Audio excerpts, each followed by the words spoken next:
All right. Welcome, everyone, back inside the Media Center here at the Fir Hills Seri Pak Championship. I'm pleased to be joined by this year's sponsor invite from the Therese Hessian, Hannah Darling. Hannah, welcome to your first LPGA Tour event. How has it been feeling these last couple of days as you've kind of been roaming the grounds and getting involved with this event? Yeah, I mean, first of all, I'm so excited to have the opportunity to play this week. It's an honour to be here for my first LPGA event. I'm so excited. I have to say the last few days have been a little bit overwhelming, trying to get used to everything and, learn the ropes. I mean, I'm the new kid on the block, so everyone's kind of looking at me like, who are you? But no, it's been fun. It's been great. And yeah, I'm happy that my dad was able to come out from Scotland to watch the event. And so he made the trip. So it's been great to see him. I've not seen him since I was home at Christmas. So it's been good to see him. And yeah, it's been fun to be out here. I was going to ask, who's with you this week and what has been, can you go into details what the overwhelming parts have been like and what's kind of different than you preparing for a college event? Yeah, I think, I mean, first of all, when we play a college event, everything's pretty much taken care of for us. And, our coaches do so much work behind the scenes that you never even see, like kind of booking hotels, booking car rentals, all that sort of stuff. And then, this week, obviously, I had to take care of that myself. And we had a nightmare with the car rental, so ended up ditching that. But we, I think just having to take care of yourself for the first time in a while. As I said, college, we're very spoilt in a way with everything that's done for us. But yeah, it's been nice. And, this is what I've dreamed of doing for a long time. I think every young female golfer wants to play on the LPGA Tour at some point. So having the opportunity to play here this week and, learn when it doesn't really matter. I'm not out here trying to, well, I'm obviously trying to play well, but, the main thing for me is just go have some fun. There's no expectations. There's no results that I have to make this week. So being able to learn what it's all about out here with those expectations and outcomes, it's a lot of fun.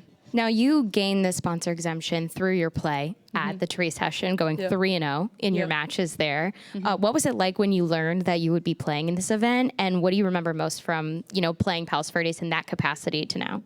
Yeah, I mean, first of all, when we played it a month ago, from what I've heard, it's the most rain that California has had in a few years. So the course was a little different. It was a lot softer than what it is now. And it was a bit of a whirlwind when we played it. We realized we were going to be playing match play instead of stroke play. And so, yeah, that was all quite a lot to come around to. But we, when we played the tournament, we were told you got to handle adversity better than anyone else. And that's the message that our coaches kept giving us.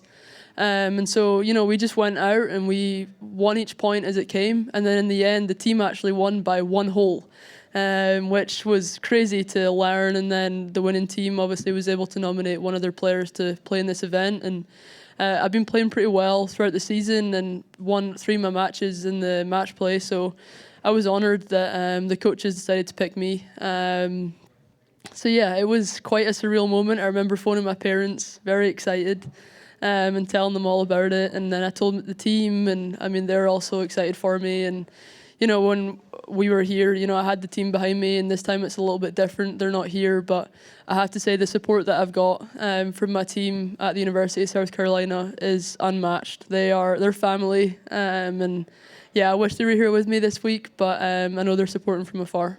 Before I open it up to the Zoom, Gemma's in the field this week. Is there anyone, maybe like Gemma or anyone else that you've kind of reached out to for some advice, or have you seen anyone that you've kind of been blown away by?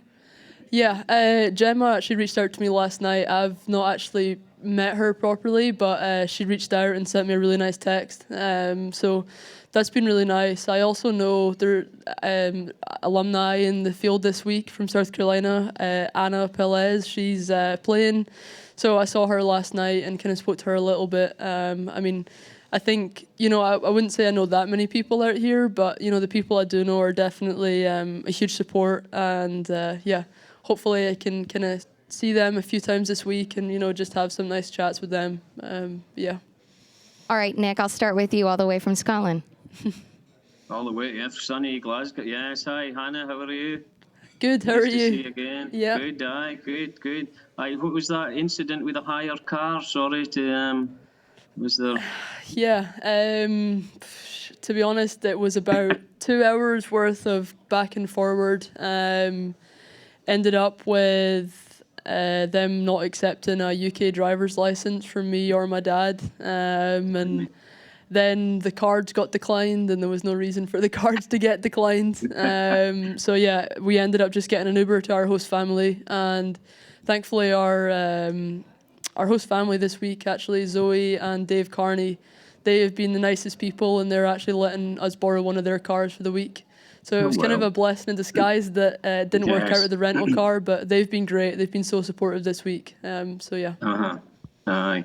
I mean, walking into an event like this, is there maybe not necessarily intimidation, but is it more kind of inspiring for you to be involved in this kind of company? Yeah, I think it's definitely inspiring. I think more than anything, I'm just very grateful for the opportunity. As I said, playing on the LPGA has been a dream of mine for a very long time. So to get the opportunity to do so under this situation is a lot of fun. And you know, that's the message for the week is go have fun. Don't worry about how I play, and just go take it all in. And yeah, I mean, it's going to be a great learning opportunity now to do this under these situations, rather than, you know, in a few years when I'm maybe trying to get a paycheck or two to make a living. So. I mean, what's going to be more? I mean, you've obviously played the Augusta National Women's Amateur a couple of times. What's going to be more nervous, pegging it up at Augusta National, which you'd done a couple of years ago for the first time, or teeing it up at a LPGA Tour event? I think when I played at Augusta a few years ago, I was a little bit younger, a little bit more naive. So I don't think I had quite prepared for the situation that Augusta was going to bring. So I think this year I'm definitely more prepared. You know, I've played in some bigger tournaments, none quite as big as this, but it's definitely going to be fun, and I'm just going to take it as it comes. You know, I don't think there's any reason to be nervous. I definitely will be the first tee shot tomorrow. I'm definitely going to be nervous. That's just kind of who I am, but I'm just going to take it all in and try and enjoy it.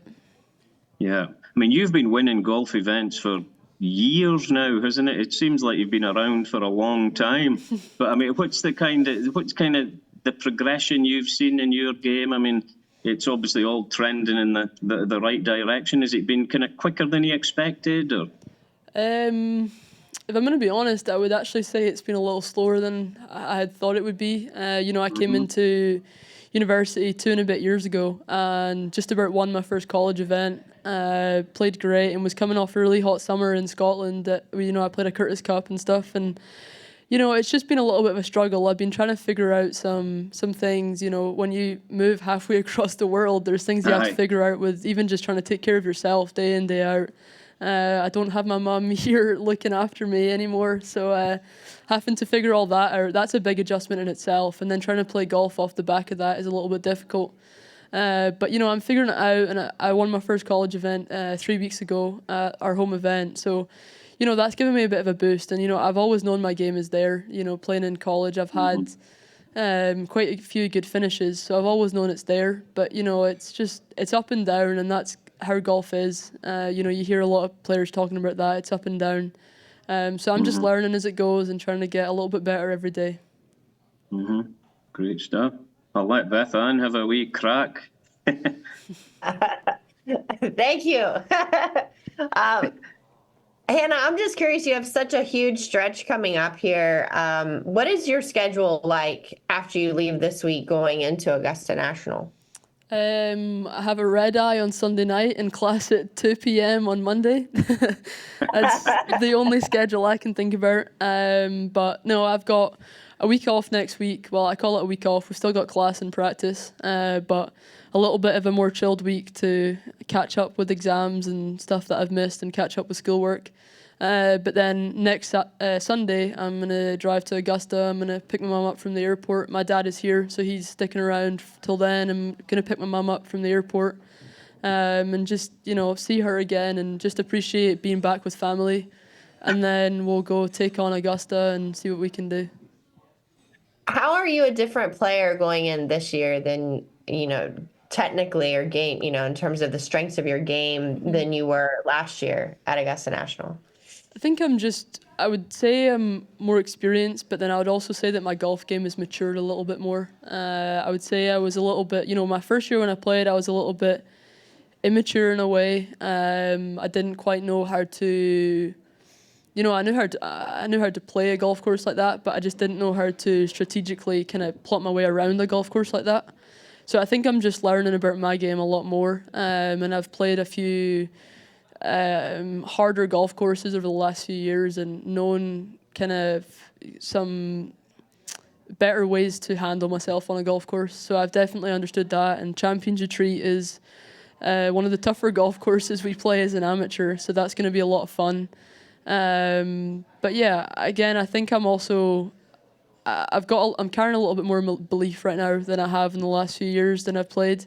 I mean, getting my first college win to me seemed like a very big thing. It seemed like a kind of an obstacle that I was going to have to overcome to feel like I could get that belief. But my game is still the exact same. I'm still the exact same player, and I'm just going to go hit each shot as it comes and just go have fun. That's what it's all about.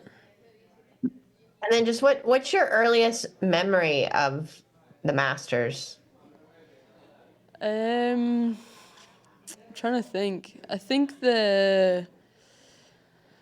wow, I'm kind of struggling to think on the spot. But I mean, Okay. obviously I remember probably the one that comes to mind right now is Justin Rose. And it was at Molinari, played in a playoff. That was kind of to see a British player do that, and then obviously you've got Tiger a few years ago, who won. That was unbelievable. But I think if you look at the Augusta National Women's Amateur, you had Jennifer Kupcho win it a few years ago, and that was the first playing of it. So I remember that, and it's really cool to have played this. It's going to be my third year. It's cool to have played it it will be cool to have played it 3 times, and just all of the history that brings. And Maria Fassi, I was obviously in the last group with Jennifer Kupcho, and I believe I'm playing with her tomorrow, so that's going to be a lot of fun. Thank you. Thank you. All right. And the Curtis Cup is, sorry, Megan, the Curtis Cup as well will be, I'm assuming, is on your radar for this year, particularly Katrina there as captain, which will be great for the young girls, that, wouldn't it? Yeah, I'm really looking forward to that. Katrina's reached out to me a few times. This will hopefully be my 3rd Curtis Cup, so I'm probably carrying a little bit more experience than other players that might be making the team. So yeah, I'm really looking forward to the Curtis Cup. It's definitely one of the best weeks of the year. So yeah, I'm excited to, hopefully try and make that team and head to Sunningdale. Yeah. Was I right in recalling, I think when you were about 8 or 9, you weren't particularly that interested in golf, were you? Was it your brother that was more of the golfer? Not really. I think it was, my brother did play golf, but when I was 7 or 8, it kind of got to the stage when, I was trying to do all these different things, and I decided to just try golf. And at that point, my brother stopped playing golf, and I was trying golf more and more, and then fell in love with it. So I've always loved it. It just didn't really have as much exposure to it until the age of 7 or 8. I fairly come on in leaps and bounds since then, so that's it. There's no many 20. How old are you now? 20, 21? I'm still 20, yeah. 20, aye. To be 20, you're on the verge of 3 Curtis Cups and, as you say, an LPGA Tour debut. And he would have taken that as an 8-year-old, would he? I think so. Yeah, I think so. Yeah. You kind of get wrapped up in it when you keep playing, but to look back at the things I've done, it's been a pretty cool few years. Excellent. Good stuff. Thanks for your time, Hannah. Of course, thank you. Thanks, Nick. We'll go here into the room. Hello? Oh, okay. Hi. Hey. Okay, so my question is, so there's another player this week who's also still in college, Rose Zhang, who actually won that same tournament that you did the year before and then shortly made her LPGA debut. So how does that affect you as a collegiate athlete who's also looking to make her LPGA career debut at such a young age? Yeah, it's definitely cool to see what Rose has done. It's pretty spectacular. She's an amazing player, a great person as well. I spoke to her on the range the other day, and she's got finals this week, which I have a little bit of sympathy for. But yeah, it's cool to try to see what she's done and try emulate some of it. I mean, she had an incredible college career, and it's just, fair play to her. She's an incredible athlete, so it's really cool to have seen what she's done and play alongside her this week. Yeah. Hi, Hannah. So, quick question. With all your busy schedules and your college schedule as well, I just wanted to ask, what advice would you give to other athletes who want to be better at balancing that dynamic between athletics and also student studies? I think a huge part of it is just time management. There's enough time in your day to do really whatever you want. It's just actually being committed to that and being a bit more disciplined, I would say, than others. And I think the other thing as well is one thing that I'm starting to realize is just the relationship that you have with your professors at school is a big thing. Keeping them up to date with everything you're doing. And, I spoke to them all before I left and told them I was playing. And I think some of my professors were maybe more excited than me that I was playing this week. I'm a sports management minor, so a few of my professors kind of knew what I was getting myself into. So they were very excited. But, I think it's just, it's being dedicated and it's being disciplined, but it's also just enjoying what you do. If you don't enjoy it, you're never going to want to even be disciplined. So I think it's just all of that and having fun. Outside of the rental car fiasco, what's been the most unexpected part of this LPGA tournament, playing an LPGA event for the first time? If I'm going to be honest, I think I would say that it's how much I feel like I fit in here. I think the expectation and the vision that I had before I came here was that I'm going to see all these incredible professionals. I walked past Nelly Korda yesterday and was like, oh my gosh, it's Nelly Korda. But it's just, I really feel like I fit in, and I played a practice round yesterday, and just, my game, it seemed to me that I was like, my game's not there yet, I need to keep working, but my game's just there, and I just need to go believe in myself and enjoy myself. And I think that's the same with any amateur. I mean, the college game right now is so strong, and you're really fighting to, get up to the top of that leaderboard. There's so much talent in college right now, and I think just, believing, it's right there. Unfortunately, with college, you still have classwork next week. What do you have to look forward to after your red eye to catch up on? So our team is playing an event at Old Barnwell on Monday and Tuesday. So I'm going to potentially go support them, see how I'm feeling, how jet lagged I'm feeling. But we've then got Augusta National Women's Amateur the week after. My mum unfortunately couldn't be here this week because of work, but she is going to be on a plane next Sunday to come see me. And so it's going to be so nice to be just, reunited with her, and I'm very close to my parents, so to see them after a few months, it's great. And just go enjoy, being around them and being around my team again. Yeah. Yep, one more. Of course. So, as a fellow collegiate athlete, there's a lot that we miss from traveling and all the tournaments. Is there anything that you wish you didn't have to miss, like from all the traveling and all the tournaments? Anything that you wish you could stick around at college for? I think it's just, I think the best thing from being part of a team so far has been being with the team, and they really are family. We've got 7 on our team, 2 Americans, 5 from Europe, and we're just family. That's all, the only way I can describe it. We have our ups and downs, as any group of 7 girls is going to have, but there's so much love in that group, and I think that's the one thing that when I turn professional, I'm going to miss the most, and it's definitely the one thing this week that I miss the most when I'm traveling without them. Yeah, and I mean, obviously there's the social life of being at college and stuff, but to me, I think there's so many great opportunities in college sport that, you never really miss the social side of it, of what you're missing back at college, because there's so much good when you travel that, you never really even think about it. All right, that will do it for us here. Thank you, Hannah, for coming through. Thank you very much.